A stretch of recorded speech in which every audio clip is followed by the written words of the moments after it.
Welcome to the Lead Every Day show. Our mission is to see a world well led. And our strategy to get there? To empower leaders like you to lead every day. So let's get to work.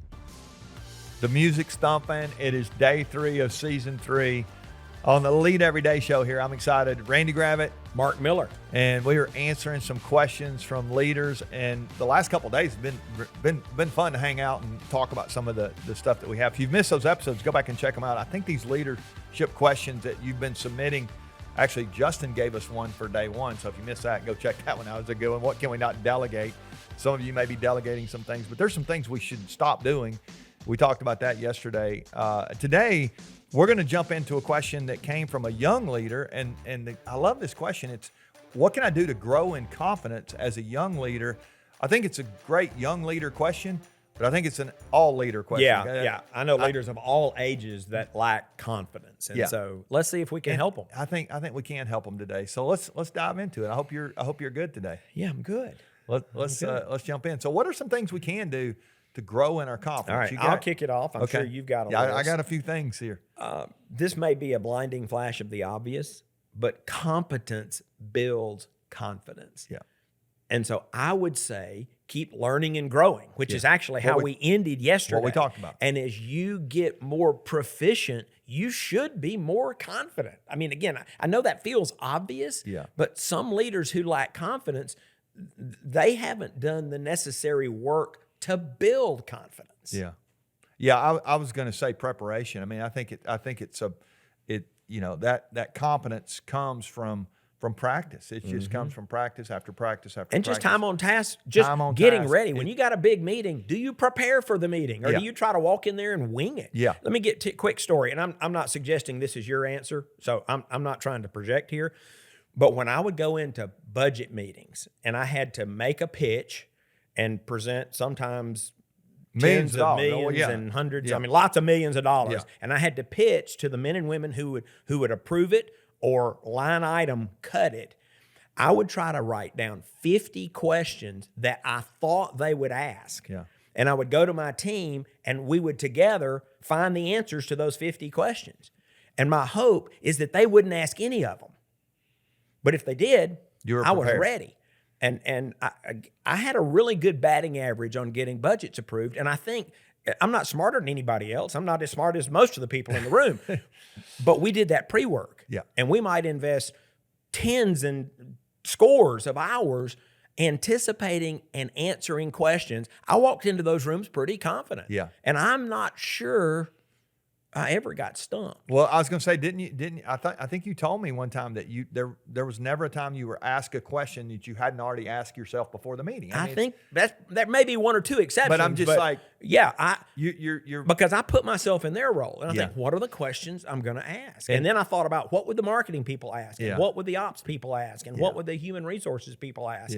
And we literally made lists, sometimes more than 50 questions, that we would get the answers. And again, my hope and prayer is that we wouldn't have to talk about any of it. I was pretty confident when I walked into those rooms. There's an old psalm that talks about rejoicing like a strong man running his course. And when I read that one time, and I'm thinking, what is that really talking about? It's like, if you're the best athlete and you're the strongest one, the course is always fun. The game's fun if you know you're prepared. If you're better than whatever it is you're facing. And I think that's that mindset there. So that is a great place to start. Is that preparation mindset. You got another one? I mean, something else that helps people grow have our heard me confidence? talk about this a long time, and who knows? Maybe there'll be a book on this someday. But I think you need to remember your wins specifically. There are a lot of things you could remember to help build your confidence, but remember the times that you've faced challenges and you've faced obstacles and you have prevailed. And I think that should grow your confidence. If you've won before, you can win again. We mentioned the Super Bowl. I have to think that helped Kansas City. Because they had won recently. I don't think the 49ers have won a Super Bowl in 30 years. But the fact that Kansas City had won in recent memory, 3 of the last 5 years or something like that, I think remembering your wins will boost your confidence.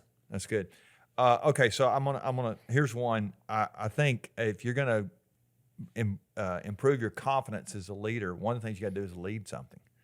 It's just to me, there's no substitute. There's no you can read books and you That's can right. meet with your coach and you can do all this stuff, but there's just no substitute for having a leadership challenge. And Right. and I think for that young leader, so many times it's hard because we're not given that opportunity. Maybe you're answering to somebody, maybe somebody else is leading you. But I know people who are in their 20s, they're leading people in their 50s. And so this question is relevant for that. But sometimes you got to try stuff. You're going to mess up. You're going to fail. I think failure is another thing that it's the flip side of what you just said. But I think failure is one of the things that actually can give us confidence if we understand. If we what learn from from failure. it. Yeah. Right. Well, let me go back to something you just said. I may not get it exactly like you said it, but I think you said maybe people aren't giving you the opportunity to lead, but you're saying that's an important way to build your confidence. Yeah. I would say you need to go lead in the nonprofit sector. You can volunteer. There are 5,000 organizations within 10 miles of wherever you are who need leadership. Right. Go volunteer to lead somewhere. Right. And you can grow as a leader and then take all those lessons back to the workplace. Yeah, you don't have to be even getting paid or No. volunteer. That's a great word there for sure. I like the idea also of starting small. I mean, it's if you can handle the small stuff, it actually prepares you down the road when you get into the big stuff. And so go back to we talk about these athletes sometimes.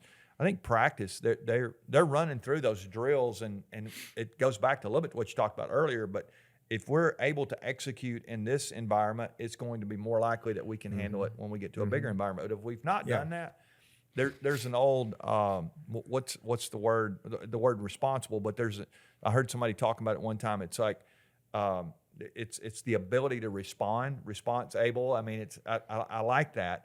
And the example they used, I don't remember where I heard this, but the example they used was a gymnast in the Olympics.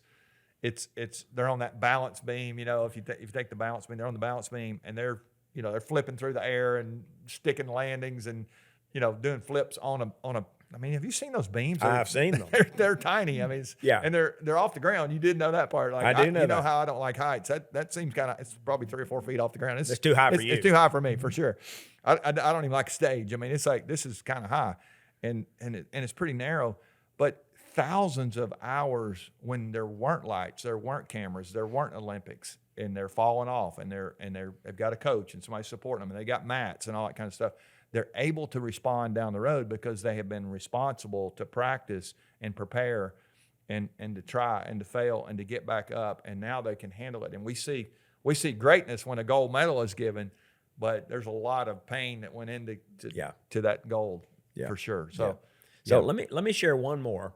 Now, this won't apply if you're the entrepreneur who started your own deal. But for everyone else, you need to trust the people who gave you the opportunity to lead. If you want to build your confidence, just trust them. They saw something in you. I mean, I have a career littered with situations where I was in over my head. I knew it, but I pushed on, in part because someone else said, we believe you can grow into this role. We believe you can do this. Now, the reason, of course, it's not true for the entrepreneur that started something is they then have to trust their own judgment. They have to trust their own heart. And if you've got venture capitalists, well, you can trust them that they invested in you. So, but look to others who may trust you and believe in you more than you believe in yourself. And that should build your confidence. Yeah, I love that. Let me end today by just reminding us, all the stuff we've talked about is great, but there's a difference in confidence and arrogance. And we want to be confident, but we want to maintain that level of humility that we need. And I think when we get that right, confidence really can be one of the things that just takes you to the next level in your leadership. If you don't have it, it's going to be hard for people to want to follow you. I mean, you've probably been around people before; they just don't have that confidence, and it's contagious. I mean, it's almost one of the things people need from their leaders. It may not be contagious; it limits things. Exactly, it's exactly. It limits fellowship. It really does for sure. So it's something we need to work on. I hope you'll Hope you'll do some of these things we've talked about today. Find a practical thing today that you can do to build your confidence. Keep working on it. And I think you can get to a better place if you'll do that. Hope you'll come back tomorrow. We got a new question tomorrow. It's one that's been submitted. I'm excited about talking about that. I hope you'll come back and join us. Remember, the best leaders lead every day.